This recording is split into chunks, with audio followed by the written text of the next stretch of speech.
Assalamualaikum warahmatullahi wabarakatuh. Di Sumatera Utara, Bapak ndak usah keluar duit kalau mau lihat gunung yang hijau. Keluar saja kau dari rumahmu, kau tengok itu gunung, wow, gratis. Apalagi? Hah? Orang Australia datang ke Bali hanya mau melihat sawah yang hijau, sawah yang menguning. Dia keluarkan duitnya sampai puluhan juta hanya mau melihat sawah yang hijau dan kuning. Orang Sumatera Utara tak payah kau pergi ke luar negeri, tak perlu keluar duitmu banyak, kau keluar naik motor, sawah berhamparan. Masya Allah, alam kita. Saudi Arabia, Qatar, mereka hanya kaya dengan minyak. Kita sawitnya banyak, nikelnya banyak, gasnya banyak, batu baranya banyak, barusnya banyak, jandanya banyak. Masya Allah. Iya, ini nikmatnya Indonesia. Sampai orang Arab kalau datang ke Indonesia, dia bilang ini kepingan sorga yang ada di dunia. Kawan saya dari Jepang, dia bilang kita memang orang Indonesia enak, beli baju 1 tahun cukup. Kalau di Jepang Bapak hidup, minimal Bapak harus punya 4 baju. Beda baju musim panas, beda baju musim dingin, beda baju musim salju, beda baju musim semi. Kita mau musim hujan, musim panas, 1 baju cocok.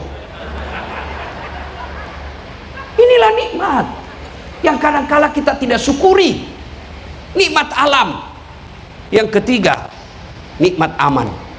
Allah Karim. Salah satu negara yang disebut dalam Quran, Syam, yang kita kenal sekarang dengan Syria. Coba lihat kasihan di sana. Mau sholat Jumat susah dapat masjid yang tenang. Mereka mau dakwah susah. Kenapa? Lagi tegang. Palestina, negara yang disebut dalam Quran, mana bisa tenang lagi. Kita alhamdulillah, saya pergi ceramah tengah malam pulang subuh aman. Ini nikmat Pak. Mana bisa saya ceramah lagi kalau tidak aman di sini? Mana bisa saya ceramah kalau sudah tidak aman? Assalamualaikum, terbang batu.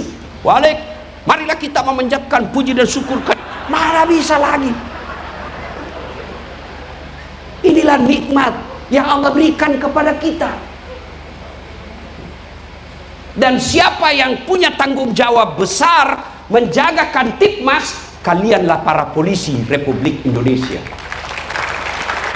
Makanya saudara-saudaraku polisi, jangan jadikan polisi ini untuk cari uang semata.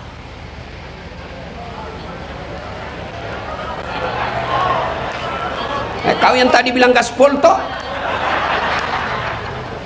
Alhamdulillah, polisi secara berjenjang dapat gaji, dapat tunjangan, dapat kenaikan pangkat. Tapi kalau Bapak kejar itu, Bapak rugi. Polisi 40 tahun, tapi di akhirat tidak dapat bagian. Tapi kalau Bapak niat, saya menjadi polisi supaya pilkada damai di Sumatera Utara, supaya orang bisa beribadah dengan baik, orang Nasrani bisa ke gereja, orang Islam bisa ke masjid, orang Hindu bisa ke wihara. Mereka saya jaga keamanannya supaya mereka beribadah, maka itu Bapak dapat pahala dunia sampai akhirat. Tapi kalau Bapak cari duit hanya di pangkat jabatan, Bapak duit dapat, tapi di akhirat, mana pahala saya 40 tahun jadi polisi? Kata malaikat, kau bohong. Kau kan dulu cari duit sama pangkat. Kau sudah dapat duit sama pangkatmu, ya tidak ada lagi pahalamu di dunia. Nikmati aja gajinya Pak. Pak, nikmati gajinya. Bagaimana caranya? Jangan setengah mati kau kumpul, siksak supaya bisa sekolah. Dapat lagi sekolah, kumpul lagi, dapat jabatan. Dapat jabatan, kumpul lagi, dapat sekolah lagi. Kapan kau nikmati uangmu?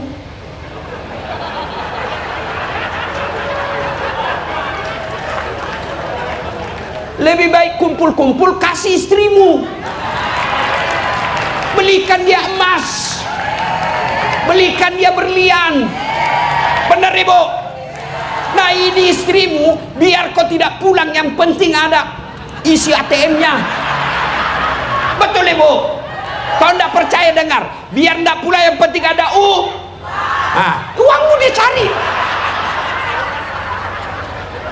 Daripada ya saudaraku, nih oke, kita kembali lagi tentang satu pesan ini.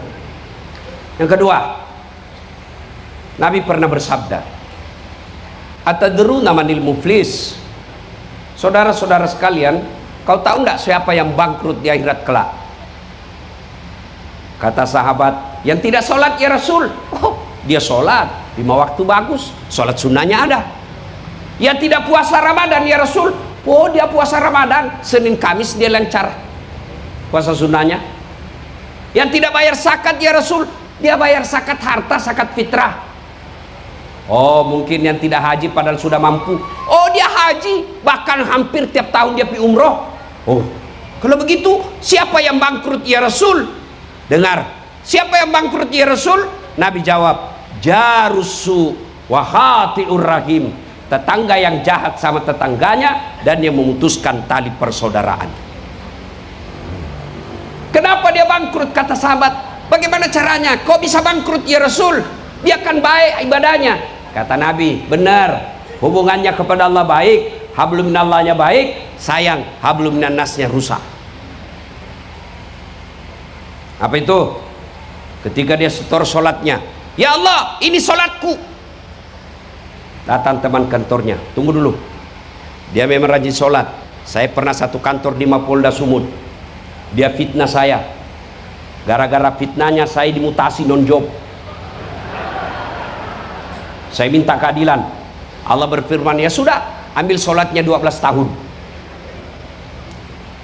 Dia setor lagi puasanya, ya Allah ini puasaku. Datang lagi, tunggu dulu, saya juga pernah bertetangga itu. Saya pernah difitnah, katanya anakku yang keriting rambutnya bukan anaknya suamiku, karena suamiku lurus rambutnya. Gara-gara fitnahnya saya diusir dari komplek. Saya minta keadilan. Allah berfirman, ya sudah, ambil sholatnya 12 tahun.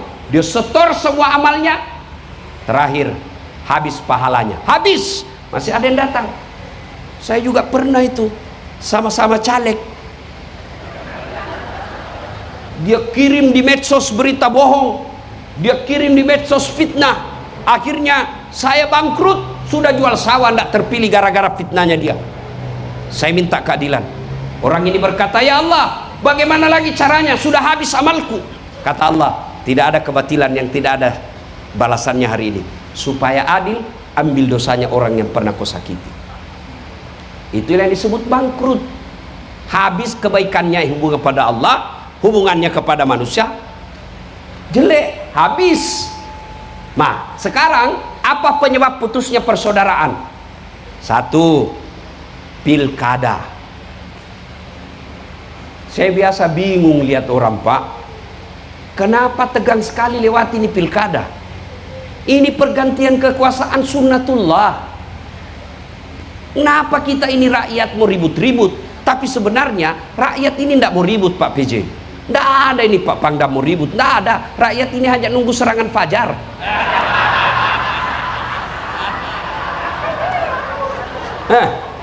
Saya yakin Bapak tidak ada yang terima serangan fajar di sini. Tapi saya curiga ada yang membantu menurunkan dan membagi-bagi serangan fajar. Yang membuat kadang-kala rusuh pilkada ini Pak, tim sukses. Karena selalu saya bilang calon, jangan Bapak. Masih ingat Pilpres 2019? Masih ingat Ibu? Siapa yang bertanding mau jadi presiden 2019 Pak? Siapa? Bapak Prabowo dengan Bapak Joko Widodo. Siapa yang menang? Bapak Joko Widodo. Siapa menterinya? Prabowo. Mereka menghantam ketika debat, satu paket. Kalian 2019 sampai sekarang masih baku musuh temanmu gara-gara beda pilpres. Itulah aslinya beleng-beleng. Pilkada dilewati santai. Nah, biar kau jadi pejabat, kau dapat jabatanmu, kau pakai Garuda, kau pakai tongkat komando, kau pakai ajudan, kau pakai rumah dinas. Tapi kalau kau tidak bermartabat, tidak punya akhlak, kalian akan hina. Saya ingatkan alam memori kita. Ibu bapak kenal Fir'aun? Tahu? Ibu bapak tahu Fir'aun? Itu Fir'aun raja, pak. Pasukannya aja tidak ada yang berani lihat matanya Fir'aun.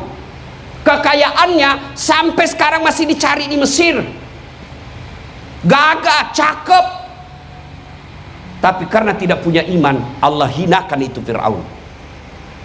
Mana buktinya? Satu-satu manusia yang ditulis dalam Quran haram masuk surga, Fir'aun. Kalau bapak ibu kita masih 50-50. Ada harapan masuk surga, ada harapan masuk neraka, pak.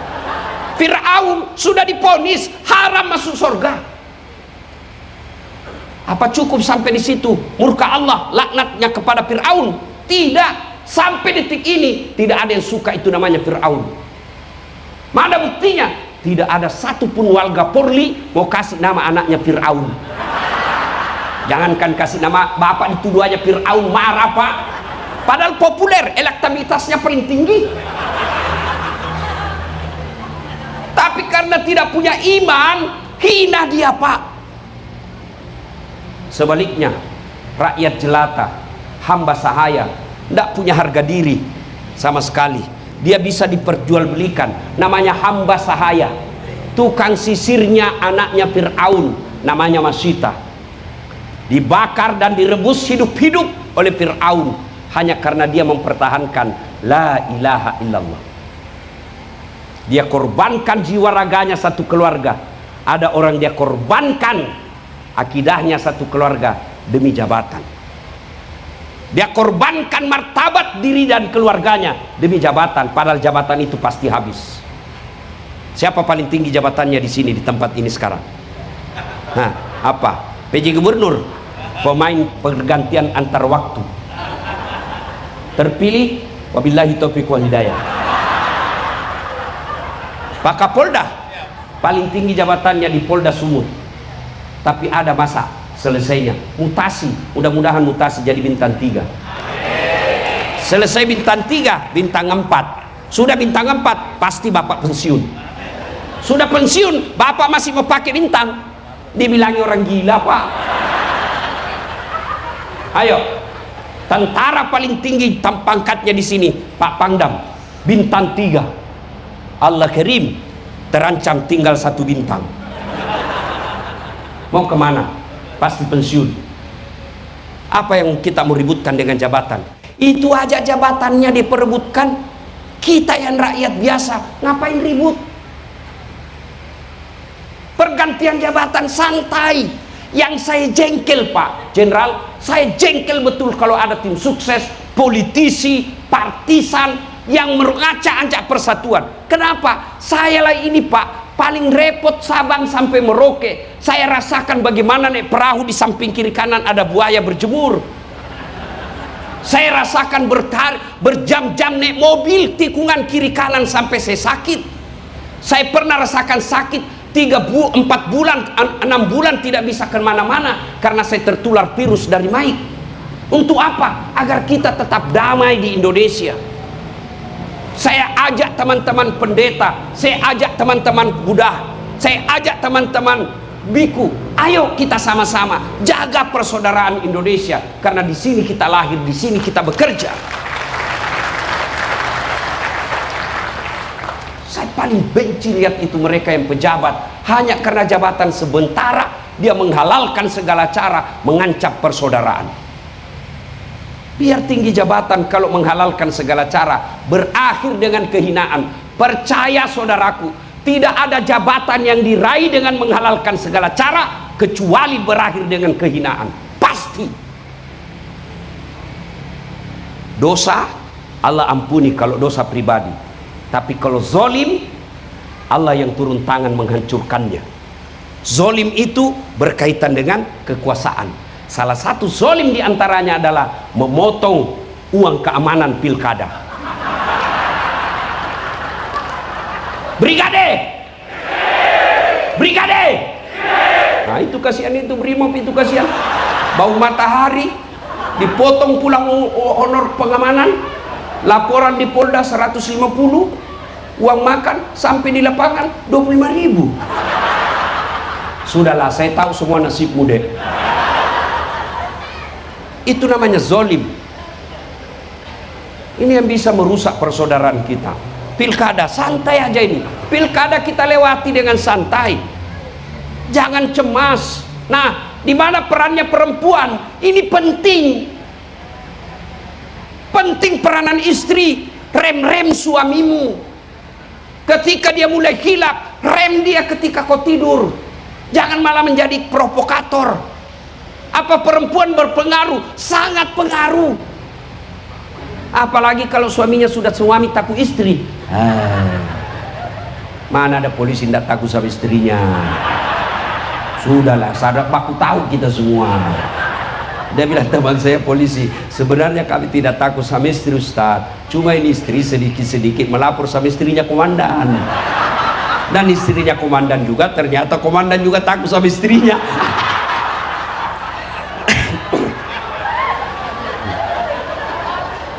Ini orang Sumatera Utara kan terkenal besar suaranya kan. Orang Batak sama orang Sulawesi, orang Bugis juga besar suaranya. Cuma bedanya orang Batak takut sama istrinya, makanya disebut ada polisi Toba.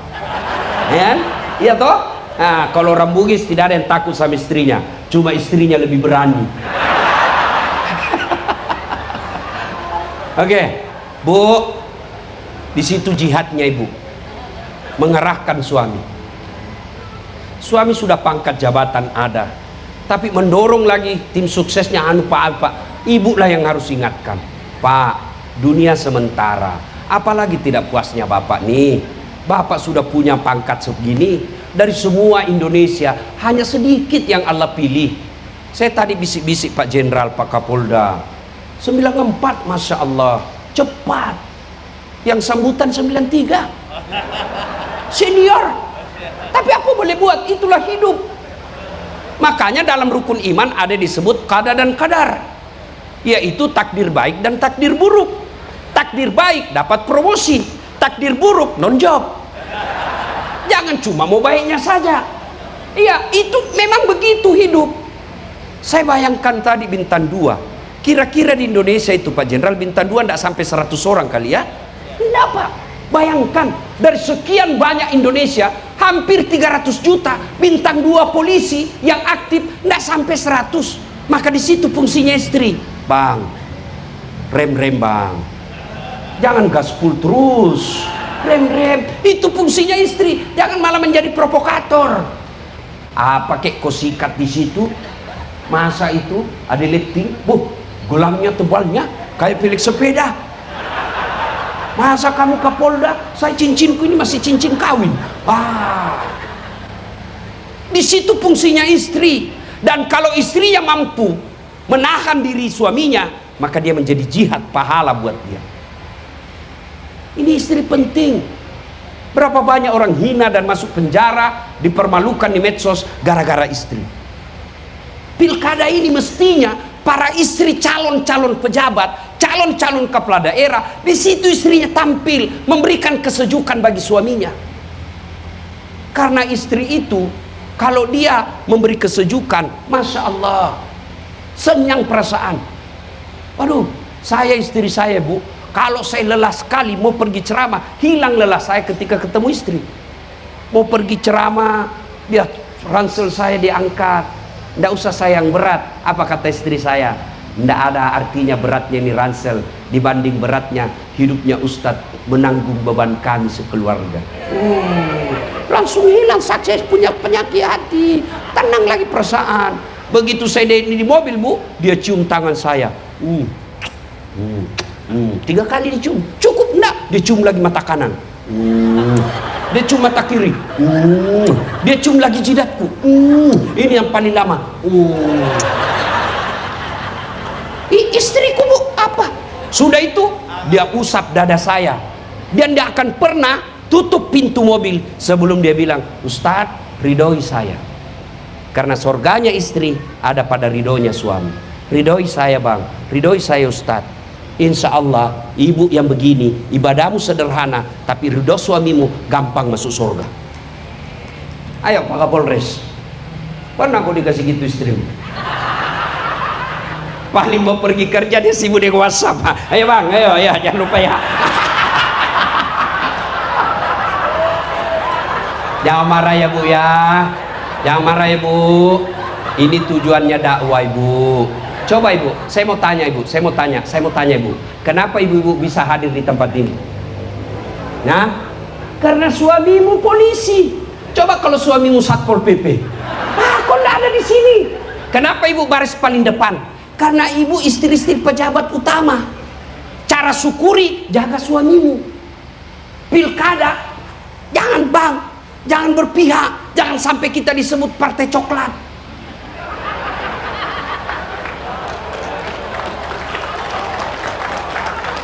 Pak Jenderal, saya marah sekali Pak kalau ada orang hina polisi.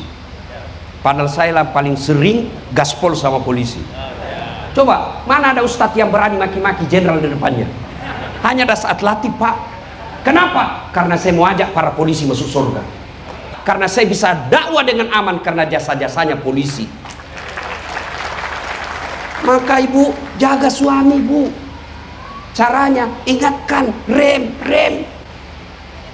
Ibu suamimu Kapolres, ibu bisa jadi Kapolres Tabes. Masya Allah. Kalau beliau ini Panglima namanya Pak, istri beliau bisa jadi Pangenam. Apa? Coba, ini PJ di kantor gubernuran. Biar PJ mau lantik kau, kalau istrinya tidak setuju, tidak jalan juga kamu. Biar Pak Kapolda senang kamu, tapi istri beliau tidak senang, masalah hidupmu bos. Apalagi kalau ibu berkatakan, saya tidak suka lihat itu anak buahmu itu. Pokoknya bulan depan saya tidak mau lihat lagi di kantor. Bingunglah Pak Kapolda. Maka di situ fungsinya. Cara istri ngerem. Pilkada ini istri perlu perhatian, perlu peran besar. Untuk apa? Ngerem para suami yang haus kekuasaan. Bapak ibu saudara-saudara sekalian, satu yang bisa merusak ukhuwah kita, pilkada.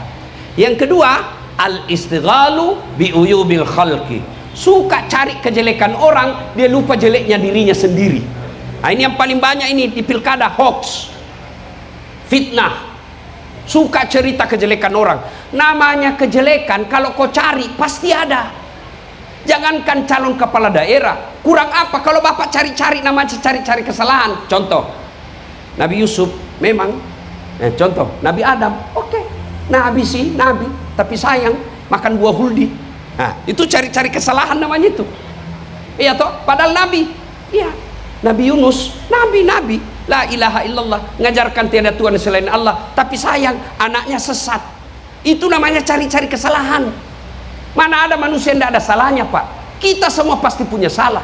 Nabi Adam ada dosanya, Nabi Ibrahim ada dosanya, bohong ketika diadili. Nabi Yunus ada dosanya, dia tinggalkan dakwah keresangka buruk kepada Allah. Apalagi calon kepala daerah. Maka yang baik silahkan jagokan jagoanmu, hormati lawanmu. Tidak usah cari-cari kejelekannya. Bingung kita hanya persoalan 5 tahunan pilkada kita mau ribut. Ibu bapak saudara-saudara sekalian, mencari-cari kejelekan bisa memutuskan persaudaraan. Yang ketiga, sombong. Apa itu sombong? Pakaian mahal, belum tentu ibu. Ibu punya rezeki, ada yang kasih pengusaha berlian, itu rezekinya ibu, silahkan pakai. Kapan sombong? Menganggap remeh orang lain. Nah, ibu pakai emas, ada yang datang dilihat terus gelangnya. Dia tidak cerita tapi mukanya sinis.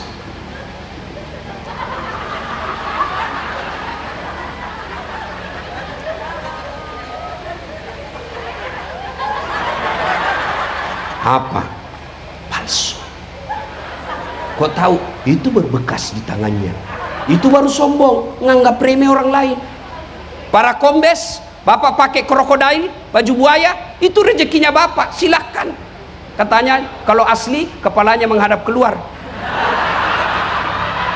kalau palsu menghadap ke dalam. Buahnya darat dia Pak. Harga 3-4 juta, pakai Pak, rezekinya Bapak. Kapan Bapak sombong menganggap remeh baju orang lain? Kau tahu ini 4 juta ini, kamu nggak bisa kau beli, sombong. Apa yang menyebabkan datangnya sombong? Kata Nabi, 1, tambahnya kekuasaan. Apa yang mau disombongkan dengan kekuasaan Pak? Paling tinggi kekuasaan di Indonesia presiden. Siapa dulu presiden? Bapak Joko Widodo. Selesai Pak. Prabowo lagi. Selesai. Apa yang mau disombongkan? Apalagi kata Nabi, penyebab datangnya kesombongan, bertambahnya ilmu. Ustadz, ada misalnya ada atlet mau sombong, banyak gelarnya, banyak followernya. Viewer saya di YouTube sudah hampir 600 juta, lebih banyak dari jumlah Indonesia. Mau sombong? Ya kau sombong dah saat kau bisa ceramah karena ada yang nonton. Coba kalau saya di sini ceramah 2 jam berapi-api, tidak ada yang nonton. Lewat Pak Pangdam, sudah lama sakit itu Ustaz. Apa yang kita mau sombongkan? Ya, maksud saya santai aja menikapi perbedaan ini. Sholat aja berbeda-beda boleh. Coba Ibu, kalau orang sholat Ibu coba lihat, Allahu Akbar. Meletakkan telapak tangan setelah takbiratul ihram, berbeda pendapat ulama. 1 di atas dada begini, ya, Allahu Akbar. Pendapat ulama kedua antara dada dengan pusat. Pendapat ketiga Allahu Akbar di atas pusat, pas di atas pusat. Pendapat keempat Allahu Akbar di bawah pusat. Pendapat kelima Allahu Akbar lurus. Ini pendapat Syiah dan Iran pada umumnya. Begini. Mau begini silakan. Yang bikin repot kalau kau tidak mau terima orang yang begini. Orang begini kok. Batal sholatmu. Mau begini silakan, mau begini silakan, mau begini silakan, mau begini juga silakan. Kalau boleh semua Ustaz, yang mana tidak boleh? Kalau kau pakai semua. Allahu Akbar. Ini pilkada main 3 kaki. Bapak Ibu saudara-saudara sekalian, banyak yang ingin kita sampaikan tapi waktu yang terbatas. Saudaraku masyarakat Sumatera Utara, percayalah, kalau Sumatera Utara ribut, bukan orang di Sulawesi Selatan yang merasakan dampaknya, tapi orang Sumatera Utara lah itu. Maka kita, apapun profesi dan pekerjaan kita, wajib mengambil bagian untuk menjaga pilkada damai. Inilah dalam bahasa Qur'annya, fastabiqul khairat, berlomba-lomba dalam mengambil kebaikan. Polisi mengamankan Kamtibmas, didukung oleh tentara. Kemudian ASN harus netral. Semua pelaku, ada KPU, ada Panwas, Gakumdu. Saya kasih ilustrasi sederhana ketika mereka tidak adil, berlaku curang. Setahu saya, tolong saya Pak Kapolda diluruskan kalau saya salah. Kalau saya bertetangga dengan teman saya dirampok rumahnya, dijarah dia punya harta, tapi saya tertidur pada saat kejadian. Saya boleh ditangkap enggak, Jenderal? Tidak. Kenapa? Saya tidak tahu. Iya kan? Tapi sebaliknya, tetangga saya dirampok, saya tidak menjarah, saya tidak ambil hartanya, tapi saya bukakan pintu. Saya bisa dipenjara enggak? Bisa. Junto, ikut serta. Panwas, KPU, Gakumdu, kalau tidak berlaku jujur dan adil, Bapak boleh menang mainkan hukum di dunia, tapi nanti di akhirat dicari Bapak dah sama malaikat. Mana ini orang yang tidak curang. Oh ini kamu, sini kamu. Ini kalau Bapak masih percaya bakal mati. Kalau Bapak sudah tidak percaya ada hari akhirat, hari perhitungan, ya sudahlah, lakukan apa saja yang kamu lakukan. Pada akhirnya, selesai dengar ceramah ini, 2 sikap kita. 1, wah, benar itu kata Ustadz tadi. Rasa-rasanya saya kena itu tadi Ustadz. Sudahlah, saya akan memperbaiki diri. Alhamdulillah, percaya Bapak masih punya iman di hati, pelihara dengan baik. Inilah yang Allah sindir dalam Quran, innamal mu'minuna alladzina isa sukirallah wajilat qulubuhum wa idza tuliyat alaihim ayatuhum sadathum iman. Selesai dengar dakwah, bertambah imannya. Ini choice kedua. Selesai dengar dakwah, dia bilang, pandai juga itu Ustaz cerita. Malah dia datangi Pak Kapolda, Jenderal, nggak usah lagi panggil itu Pak Ustaz, nggak enak Pak, gaspol terus sama kita Pak. Sudahlah, nggak usah dengar ceramahnya lagi. Ini golongan kedua yang Allah sindir dalam Quran, wasawaun alaihim a'anzartahum am lam tunzirhum la yu'minun. Kau sampaikan ayat Allah atau tidak, sama saja mereka tidak akan beriman. Bahkan mereka, kata Al-Quran, mereka lebih hina dari binatang. Bapak-bapak tahu binatang? Salah satu binatang itu namanya kambing. Pak Pangdam, kakak saya di kampung jual beli kambing. Itu kalau ada kambingnya nakal, dia bilang sama penjaganya, bawa ke pasar jual. Sampai di pasar tidak ada yang beli, kasih pulang, potong. Satu RT bisa makan. Dagingnya jadi sate, perutnya jadi coto Makassar, kakinya sop kikin, ekornya sop buntut, pipinya sop pipi, lidahnya sop lidah, pelernya obat kuat.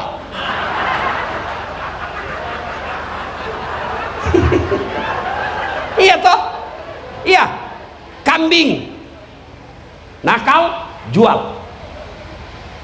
Tidak ada yang beli, potong, kita nikmati sama-sama. Tapi kalau ada aparat pelaksana pemilu tidak baik akhlaknya, mau diapa? Hah?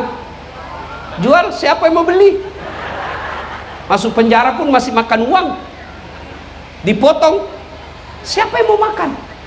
Itulah makna dari ayat, mereka lebih hina dari binatang. Pak Kapolda tidak mau masyarakat Sumatera Utara mencap diri lebih hina dari binatang, maka diundanglah Dasat Latif datang ke tempat ini untuk menggugah kita semua. Bukan berarti saya yang paling cerdas di sini. Ada ketua majelis ulama di sini, ada para guru di sini. Bukan berarti saya yang paling alim, paling cerdas dan paling bersih. Hanya karena pertimbangan semata-mata paling banyak followernya. Mudah-mudahan ada manfaat. Lebih dan kurangnya mohon dimaafkan. Tadi semua yang sambutan berpantun, saya pun ingin berpantun. Lu bilang cakep ya. Dari mana datangnya cinta? Dari Facebook turun ke WA. Dari mana datangnya kecewa? Setelah ketemu ternyata berbeda. Lebat batang padi jerami, padi dipanen di pagi hari. Niat hati berpoligami, apa daya takut istri. Burung cendrawasih terbang tinggi, mencari makan di pagi hari. Bukan kami takut istri, cuma istri lebih berani. Demikian, usikum wa nafsi bitaqwallah fastabiqul khairat. Terima kasih Pak Kapolda. Saya dapat informasi dari anak buah Bapak yang bertekad betul sampai harus menyesuaikan waktu detik-detik terakhir ini, karena besok sudah minggu tenang, hanya malam ini saya bisa hadir. Maka beliau katakan, oke, malam itu juga. Padahal sebelumnya jauh hari diminta, tapi saya ini laki-laki jarum super, jarang di rumah, suka pergi. Tapi bukan Ji Samsu, janji manis nyatanya palsu. Terima kasih Pak Jenderal. Mudah-mudahan bapak-bapak yang hadir di tempat ini, Allah mudahkan karirnya, Allah murahkan rezekinya semua. Selamatkan kita berkumpul lagi di akhirat bersama Rasulullah, minum di telaga Al-Kausar. Ibu-ibu, mohon maaf jika ada kata yang tidak enak. Ketahuilah itulah cara saya mencintai ibu-ibu. Demikian, mudah-mudahan ada manfaat. Lebih dan kurangnya mohon dimaafkan. Usikum wa nafsi bitaqwallah. Sebelum kita akhiri, mari kita berdoa. Kita awali dengan mengirimkan suratul Fatihah kepada Rasulullah Muhammad SAW.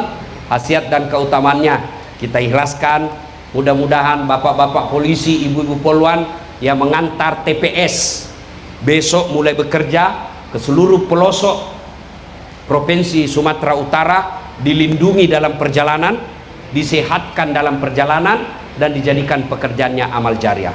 Lahadatin Nabi Mustafa Muhammad sallallahu alaihi wasallam. Al-Fatihah.